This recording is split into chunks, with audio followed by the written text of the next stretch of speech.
The first thing you do, if I do an online transaction, I do a UPI transaction or any kind of digital transaction. So first thing I do is basically like ensure that, oh, yeah, am I being secure or not? That's the first thing that everybody thinks about if I'm not going to be victim of fraud, right? So meaning that the retaining that trust, earning that trust is actually directly contributing to the business. So the business does not need to think security as a liability. It's a business driver. They are essential in retaining your customers. They're essential in actually like growing your business. So everybody should actually take a step back and say that, okay, a good product does not necessarily mean the base functionality. It needs to have security and compliance at its heart to make it a really, really good product. Okay. Hello, everyone. Welcome back to the GB Show. Security is by nature very essential in banking and fintech sector. We have seen RBI's blocking Paytm Bank, and now we have seen the same happening with Kotak, where all their new bank account opening or credit card has been banned. They have been breached, or I've been asked to review their IT audits, the BCP, their patch management, change management, and a lot of more things from the cyber security and IT security perspective. Today, we have seen even Ashanir Grover has made a statement saying that banking don't know how to manage the tech, whereas fintech don't know how to manage the banking. So there is a balance required for the same. The security, regulation, compliance, audits, lot of things are there in the banking and fintech worlds that need to be managed. To discuss on all this topic, I have along with me Hilal Ahmad Lone. He is a cybersecurity expert, CISO at Razorpay. I am here today at B-Side Goa and got a chance to have a face-to-face meeting with him. So let's hear him out and talk about all the issues fintechs are facing.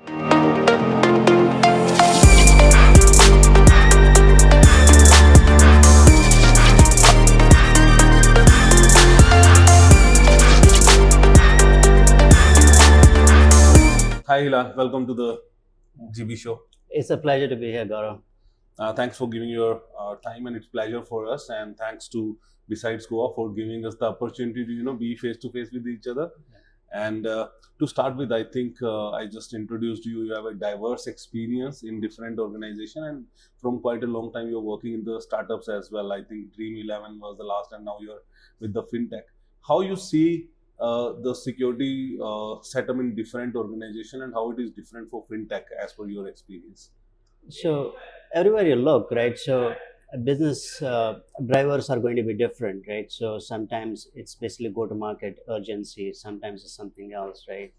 And when you think about different basically industries that I have worked with, so there is always going to be some business driver that basically like influences security and influences the compliance, right? So there are a lot of different challenges that you have across the industries and different dependencies with respect to security and compliance. So in some industry, what happens is that security becomes like the number one priority, and it should be number one priority across the organizations, right? But the focus is more when actually you have to basically comply with regulations and compliance. And if you look at it, right, so for fintechs in particular, right, so the compliance is not just an option, right, so, or security is not just an option. It's like a business driver, right? So it becomes part of our product, it becomes part of our services, right? So it has to be burned into the product. So that's the only way it can actually work.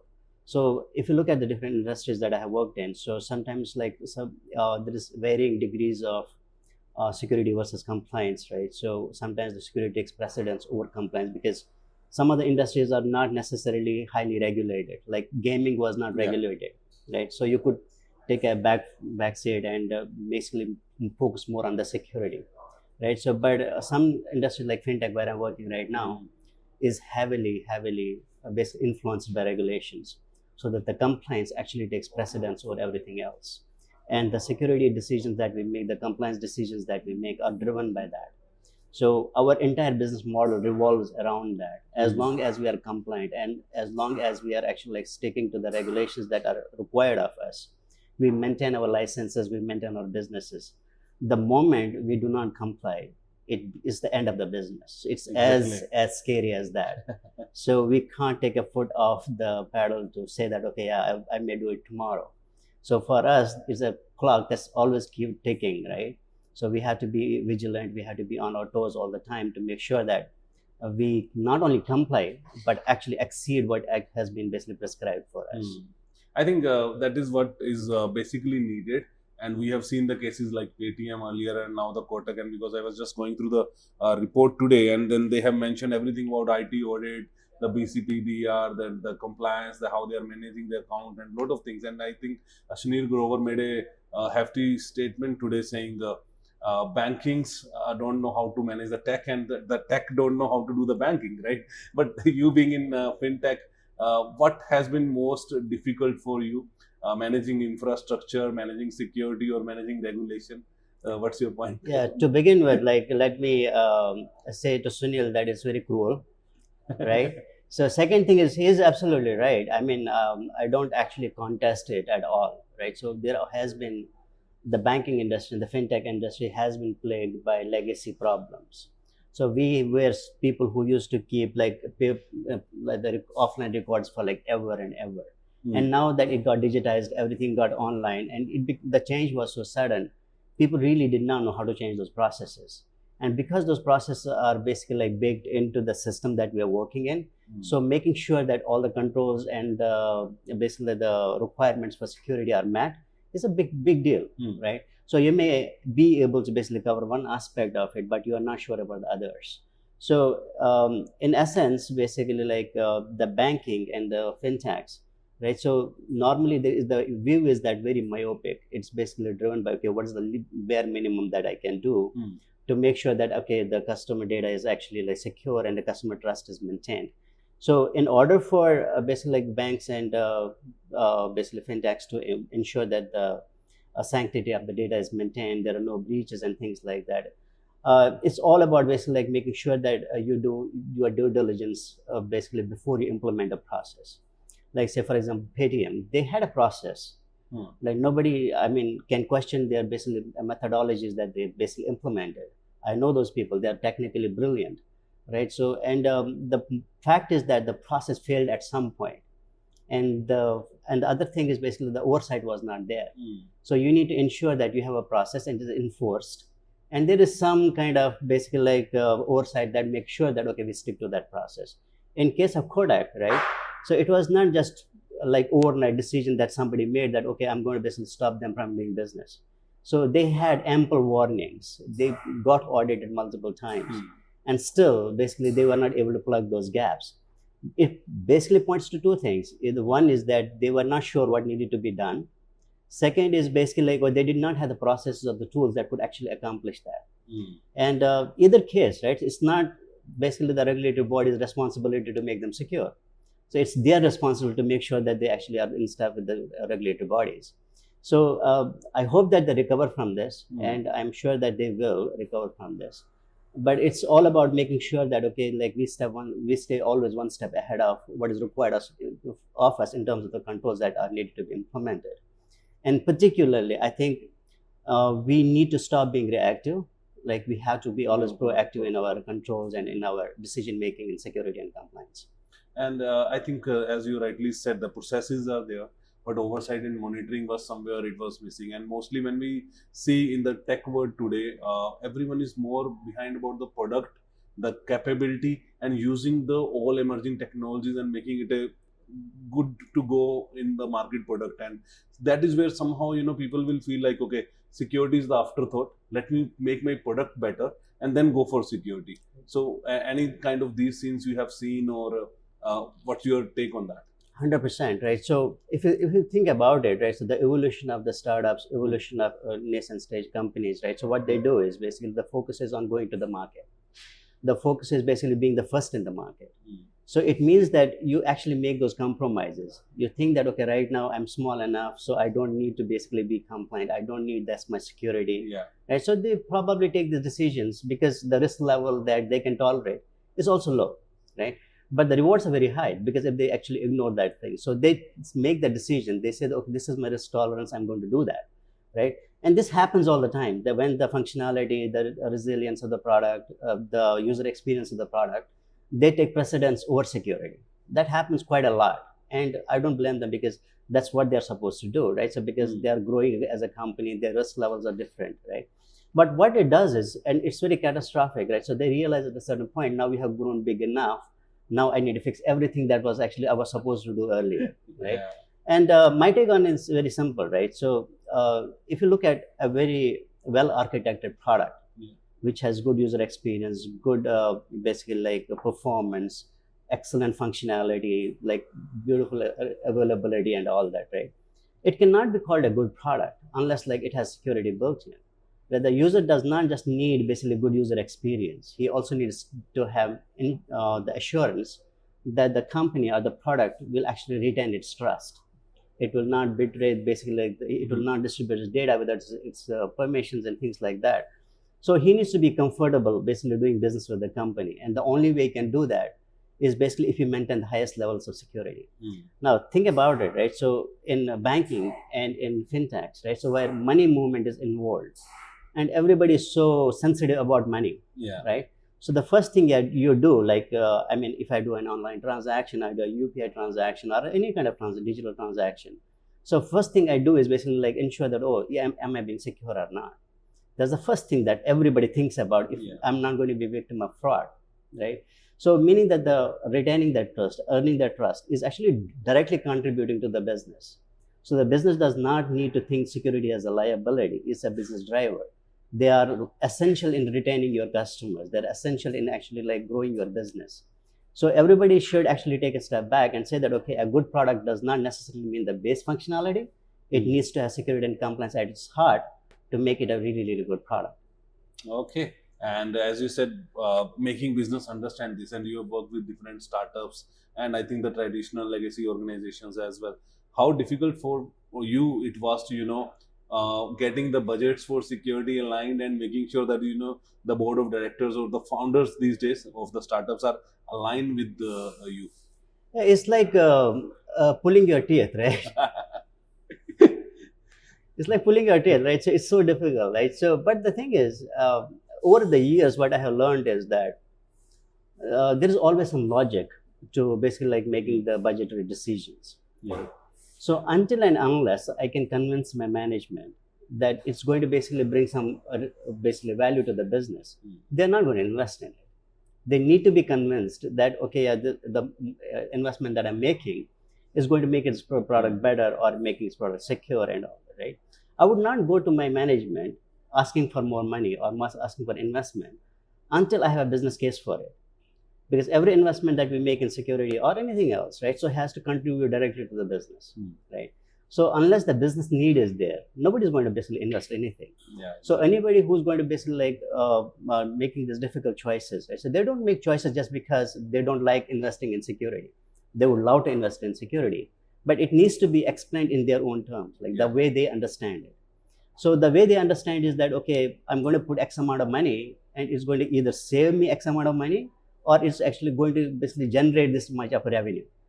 So either of those cases, you have to basically make a case for it, right? So for example, like when I have to basically make a case for basically budgets, right? I directly tie it to the objectives basically of the company, the business goals of the company. Say for example, I need investment for external audits. Why would they give me money for external audits? So I had to make a case for it, right? So what I do is basically I write it down and explain it that if I don't actually do this external audit, I'm going to be in violation of X and X compliance. So in order for, if do you want me to be in violation of that, right? They understand that, yeah, this is something that's important for the business, so I need to basically invest there. Similarly for security tools as well. So security tool, I may go to the management and say, I need a $500,000 for say data loss prevention. $500,000, I mean, that's a lot of money, right? Exactly. So, but what does it do, right? So I tell them that you will be assured of that there will be no intentional or unintentional disclosure of data. So you want to invest in that technology, and this is how much we are going to basically return. So these are the things that I think everybody should take and make sure that they have in their mind that the company does not want to basically like invest in money just because they want to. It's just that we have not made a good case for it. So the moment we make a case for it, I don't think anybody is going to say that, okay, we don't need that. But also like the other factor basically in actually like asking for money or asking for budget is to also understand what your risk level is, what your risk tolerance is. So we may not need always the best of the breed, right? So we may actually work with the basic controls also. You have to understand that if that is something that actually eliminates the risk for you, invest in that. You don't need to go to the best, right? So those kind of decision making is important when you're actually asking for a budget, or when you have to make a decision on what you need to buy or what you need to build and things like that. So I think that will make a really good case if we have these things in mind. Yeah, but actually, you have touched a very good point where you talk about the basic controls. And even I talk about when people say zero trust, I say zero trust is there from long time. I think how the principle of cybersecurity is zero trust, the segregation of duty, job rotation, have different things. But when today we go about security, I know tech companies, always want to use those all emerging techs in there. But when it comes to security, what's in your mind? It's the basic manual or the basic control works best, or using the jazzy product like artificial intelligence everywhere, machine learning, data science, a lot of those things in cybersecurity. Are you in favor of using this, or you want to with the traditional approach? I don't think it's a question of being in favor or against it, right? It's just a matter of basically where you are with respect to security, what maturity level you have with security. So I truly believe that you need to have very clear, basically like a strategy on your tooling. So, for example, the way I do it is basically like establish a baseline controls. Baseline control, what you talked about, segregation of duties, defense in depth, endpoint security, parameter security, and things like that, right? So you cannot live without those. So the classical controls will be always required. Yeah. So there's no two questions about it. Regardless of what fancy things you may actually onboard, these things are going to be your building blocks. Everything else that you do, like fancy AI, anomaly detection, auto correlation, or whatever you want to do, it comes on top of that. So you have three things basically. One is the base controls that are essential for the survival of your business. So you don't want to make compromise on that. The second is basically what you use for basically maturing from what you have. Earlier, you may be actually reactive in your approach, like you have good detection controls and everything. Now you want to do preventive controls. You want to be proactive about it. So you in onboard tools that will actually help you do that. Then you reach a certain level where you want to say that, okay, I'm going to also look into basically predictability of my threats. That's the next generation where you use the AI and things like that, right? So meaning that everything has a time, like when you have actually baseline controls, then only you can mature that. All these controls, it's like there's always going to be like a fear of missing out, right? So you might think that I'm not using AI, so I'm going to lose out. Not really. I mean, you just have to have a good strategy on making sure that you have visibility in your environment. You have good monitoring controls, you have good incident response, you have good a way of making sure that the preventive controls are actually working. So you don't really have to worry about, okay, if I'm not using the most fanciest tool, I'm going to be like at a disadvantage. It's just making those decisions, right? So making sure that, okay, you have a clear idea of where your maturity level is. If you have matured from your baseline controls, then you can onboard whatever you want, right? It will only make you better. So the AI controls, they will contribute to your efficiency. They will contribute to basically like making sure that you do the best work possible in terms of some of the emerging technologies. So it's all about that, right? So making sure the segregation of duties, defense in depth, all these things are going to be always relevant. You can't actually ignore them at all. Fair enough. And my last question, maybe, before I go for my next segment, the thing is like for your organization, like Razorpay, doing a lot of things for the entrepreneurs, right? That how they can set up the new business and transactions and payment can be easy. But at the same time, are you doing something in the space of educating them on the awareness of security or why it is needed, or anything you are contributing? Maybe your thoughts on that. Oh, I'm glad that you asked, because we had a very big event a couple of months back in February, 24th February.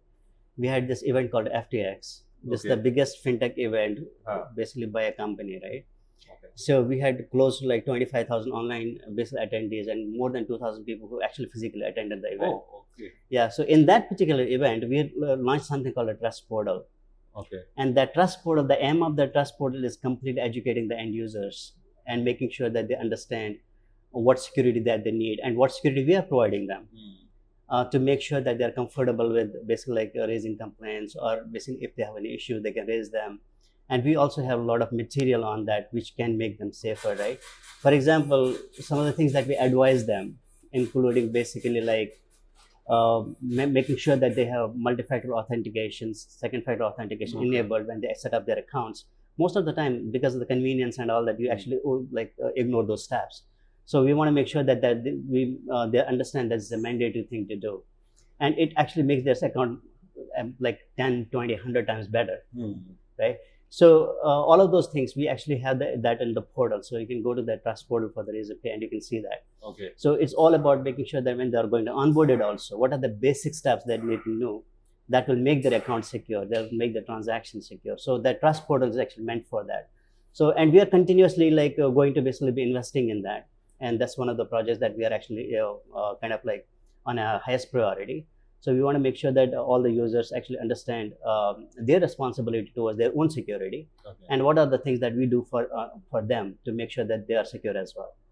Okay, fair enough. And I think, Hilal, it was nice talking to you, and I got a good insight that fintech security is not that easy, but you're doing a fantabulous job over there. So now, as a last segment, I will ask you to talk to my audience, where I will say that the people who are watching and they want to make their career in fintech, and specifically they want to learn about the security and how to go for either bank or fintech. What are the best practices or advice you will like to tell them, that how they can start, and any framework or any approach they can follow? So my audience is all yours. So the basic and the most important thing is to make sure that you have a good handle on the basic, the fundamentals. Do not ignore the fundamentals at all. Like, you might be tempted, or you may be very anxious to try out generative AI for your security needs, but that's really not the way to go about it. So you need to basically put in the effort to understand the baseline controls. That's extremely important. Just imagine understanding how do we secure a physical layer or an application layer, right? So all those things are going to be extremely important. If somebody wants to make a career in security, in particular in fintech, understanding basically what are the regulatory requirements is extremely important. So make sure that, because a lot of the decisions that you are going to make when you are actually working in security is going to be driven by that. So you need to ensure that if, for example, I'm onboarding a tool or I'm going to do a process, right? So it aligns with the regulatory requirements. So understanding those requirements is very, very important. So, and also it's very important to keep on learning about new things, right? So sometimes the new threats come in that actually surprise you. So it's very important to keep yourself completely up to date with whatever is happening around the world. That's very important. Apart from that, the other things is basically make sure that you are concentrated on doing hands-on things. So make sure that you have some way of understanding what the problem statement is and how you can do it differently, right? So there may be a solution that actually, but you may not be comfortable with it. Think about how you can do it differently. So open up your mind to the opportunities that are around you. So it's not necessary that you have to work with an organization. You can always have this environment where you actually, even from your own perspective, say for example, when you are thinking about making a transaction, be very curious about it. How does this flow, right? So you made you touched a button or you pressed a click. So how does it actually translate into you doing that transaction? Be very curious about it. What are the different protocols needed? What are the different algorithms that are actually needed? How do systems communicate securely with each other? So be curious. So that I think, to summarize, basically there are three things that you need. Don't ignore the fundamentals, be curious, and always keep yourself up to date. I think those are the three things that I would always advise everybody who wants to work in this. Amazing, awesome. And I think the audience must have loved it. And these are the three simple steps you have given. It was really great to have you on show. And I was just looking that this hamper will go here or here, but I think you have won this, you deserve it. Okay. Thank you. Thanks so for much. being on the show. Thanks so much, Gaurav. Thank you. It's nice meeting you. And guys, I will see you next Friday. Till then, be safe. Take care. Bye. Bye-bye.